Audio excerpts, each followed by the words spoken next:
This tutorial is going to focus on interactive collaborative writing and projects using digital tools. If you go through the Common Core, this is one of the main themes throughout the standards that call specifically for technology. Now, scrolling down to look at what the standards call for in 3rd grade, this is a summary. It says to use digital tools to produce and publish writing and digital projects, as well as to interact and collaborate with peers with adult help. Scrolling down to 4th grade, it is identical. And then for 5th grade, it is identical as well. So adult help is expected, but ideally you're making the students more independent as they progress through the grades. So one way that I think is easy to do that is to create a Google Slides presentation and have students create their own slide. That way they can all get in there together, have their own space, and then be able to look at each other's work and provide feedback for that collaborative element. So if you go to your Google Drive, drive.google.com, and you're signed into your account, click Create and Presentation, it will bring up a new slide. I'm just going to go with Simple Light because it's easy, and give mine a title. So digital presentation, let's call this. And before I even get started editing, you're going to want to make this available to your students. So if you go to Who Has Access and change it to anyone anyone with a link, and change this to Edit, that way all the students, when they get into your slideshow, will be able to edit it. So I'm going to save that down here, and now I can just make a slide for each student. So if I make my title slide, I'm just going to put in some stuff, add some stuff.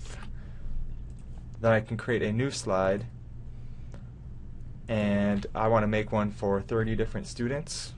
So they're all my kindergartners, 1st graders, or 2nd graders. So I'm going to say just copy, hit Control-C, and then Control-V,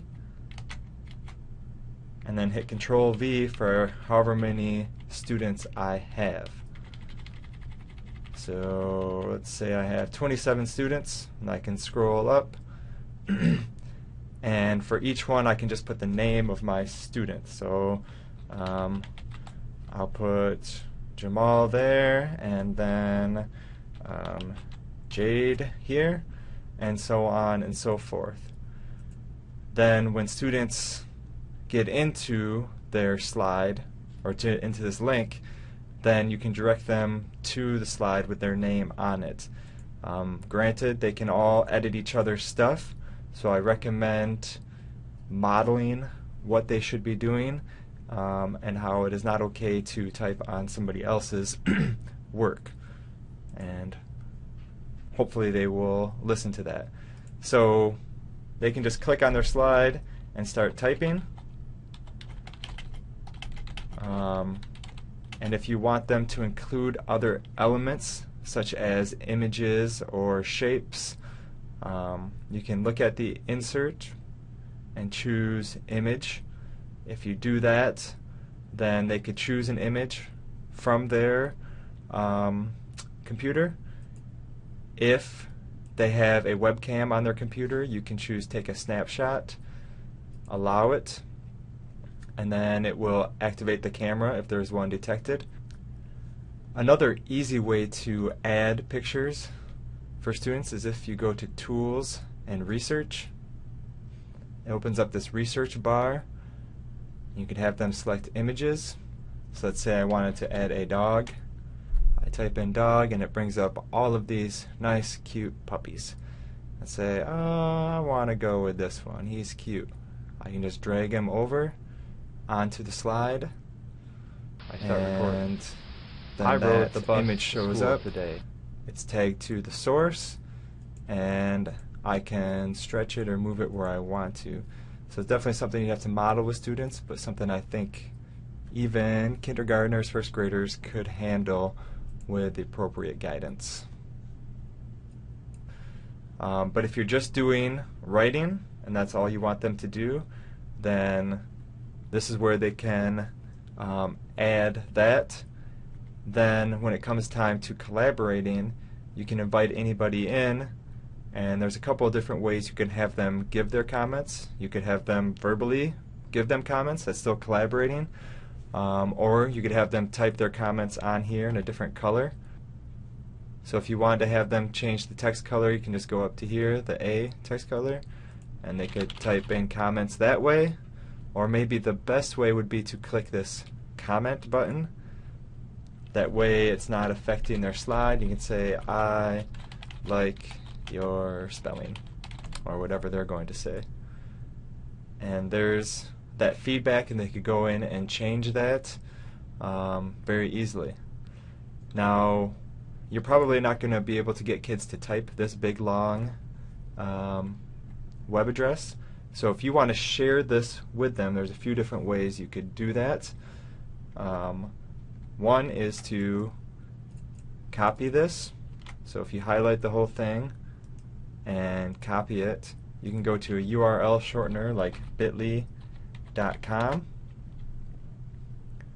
and then you can just paste your link right here, and then it creates a shortened link for you.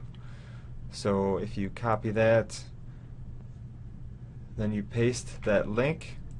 That's pretty small, so I'm going to increase the size of it. So if you paste that link somewhere or post it in your classroom, then students only have to type in the bit.ly/11cvix5, and these would be capitals. That's a lot easier than having them type in something longer. There are other ways you could share it too. You could put a link on their computer, but if there are public computers, that would be tougher for them to access that. So that is one way for you to address the collaborative writing and have everything in one place. Then when you're finished with this in your class, you could share it out in a variety of different ways as a slideshow. You could share it with parents and have a celebration of the work that was done. And it could be a pretty cool project. So hopefully you can make that happen. Thanks for listening.